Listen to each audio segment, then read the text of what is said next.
Kisah-kisah yang disampaikan ini adalah berdasarkan daripada novel seram terkenal tahun 80-an, iaitu Bercakap dengan Jin Jilid 2, arahan daripada Tamajalis. Anggaplah cerita-cerita dalam ini sekadar hiburan semata-mata, dan jika ada kesamaan, jadikanlah pengajaran kepada kita semua. Sekian, terimalah kisah berikut ini. Siri 30, Ilmu Raja Kelawar, Bahagian 1. Datuk pun mengeluarkan perintah pendek buat saya. Jangan memancing di kolam waktu bunga senja. Kalau kau bantah, aku patah-patahkan leher kamu. Begitulah Datuk. Dalam perintah yang lembut, terselit satu ugutan yang amat menakutkan. Faham? Segahnya. Faham, Tok. Ternyata pengakuan saya itu tidak dapat menenangkan perasaannya. Datuk tidak putus-putus menyatakan kesalnya pada nenek terhadap perbuatan saya itu. Tapi nenek tetap memberitahu Datuk apa yang saya lakukan itu secara tak sengaja. Barangkali mereka mahu menguji sejauh mana kekuatan ilmu yang aku tuntut. Datuk mengeluh sambil mengemaskan silanya menghadapi hidangan makan malam. Usah ingatkan kisah tu, ujar nenek sambil mengulurkan mangkuk nasi pada saya. Nasi pun saya masukkan ke dalam pinggan. Nenek hulur pula mangkuk nasi pada Datuk. Bila makan malam selesai, saya tersandar di dinding. Nenek terus membasuh pinggan mangkuk di dapur. Datuk mengambil daun sirih dari tepak. Kemudian, Datuk menyuruh saya mengambil daun serunai laut dan kapur di ruang tengah. Perintah itu saya ikuti. Daun sirih dan serunai laut Datuk campurkan dengan kapur. Ketiga-tiga benda itu Datuk hancurkan dengan tapak tangan. Akhirnya, direndamkan ke dalam cawan beberapa saat. Datuk pisahkan daun sirih, daun serunai laut dan kapur dari air di dalam cawan dengan menggunakan penapis yang halus. Sebelum air itu diminum, saya lihat Datuk membaca sesuatu. Ini ubat yang baik, katanya sambil merebahkan badan atas lantai. Saya terus masuk ke bilik. Saya melihat dan membaca beberapa kitab tua tentang perubatan tradisional yang ditulis dalam tulisan Jawi. Ada beberapa perkataan kuno yang saya tidak faham. Saya akan bertanya kepada Datuk dan dia akan memberikan makna perkataan itu pada saya hingga faham. Memang, ubat yang dibuat oleh Datuk cukup berkesan untuk dirinya. Batuk Datuk beransur kurang. Menjelang pukul 12 malam, batuk Datuk tidak kedengaran lagi. Cuma yang saya dengar bunyi dengkurnya tidak putus-putus. Saya terdengar kukuk ayam bertalu-talu. Mata saya masih segar, tak ada rasa mengantuk. 2 buah kitab lama sudah selesai saya baca. Badan mula terasa sejuk. Saya pun merebahkan badan ke atas lantai. Saya terpandangkan daun tingkap bilik terbuka dengan sendirinya. Saya bangun untuk merapatkan daun tingkap tersebut. Bila papan tingkap saya sentuh, saya terdengar bunyi belalang pelesik berbunyi dengan nyaringnya dari sebelah kanan.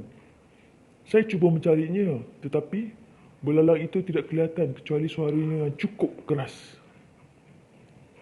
Angin dini hari yang bertiup lembut membawa bunyi kicau burung murai. Dari mana datangnya, saya sendiri pun tidak tahu. Dengan sepenuh tenaga, daun tingkap saya tarik.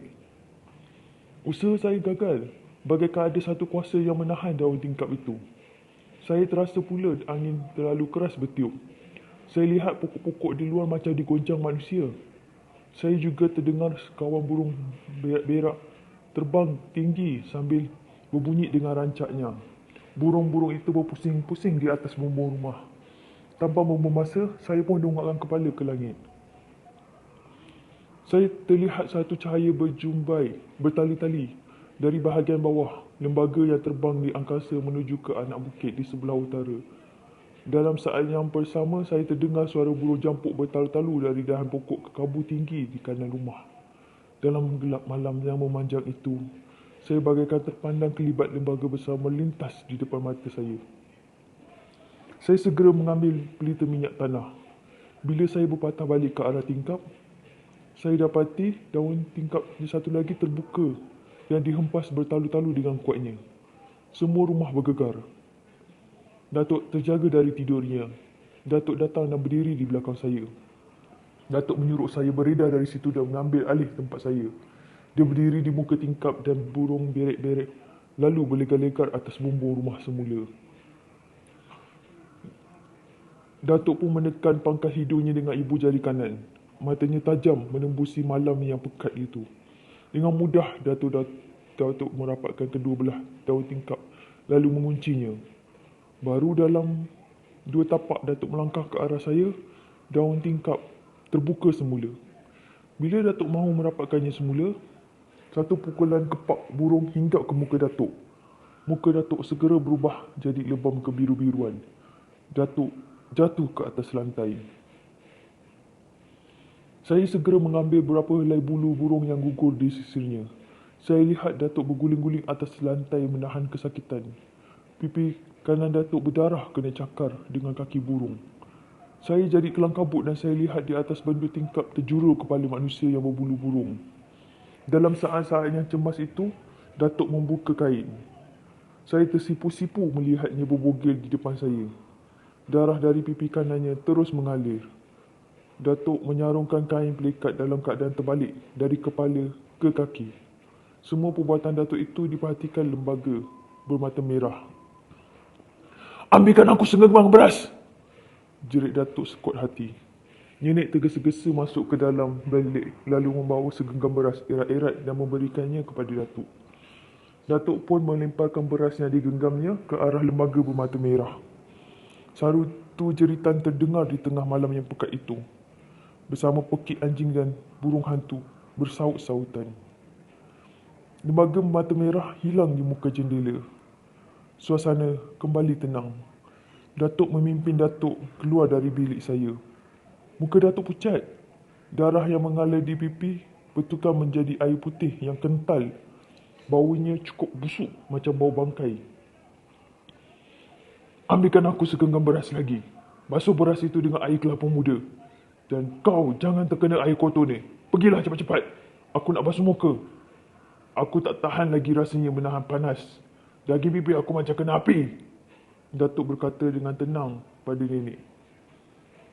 Dan nenek pun ke dapur memegang beras sambil memetik buah kelapa jenis rendah di belakang rumah. Nenek melakukan seperti apa yang dikatakan oleh Datuk. Sambil membaca beberapa ayat-ayat Quran, Datuk membasuh mukanya dengan air kelapa pembasuh beras. Muka Datuk kembali merah dan segar.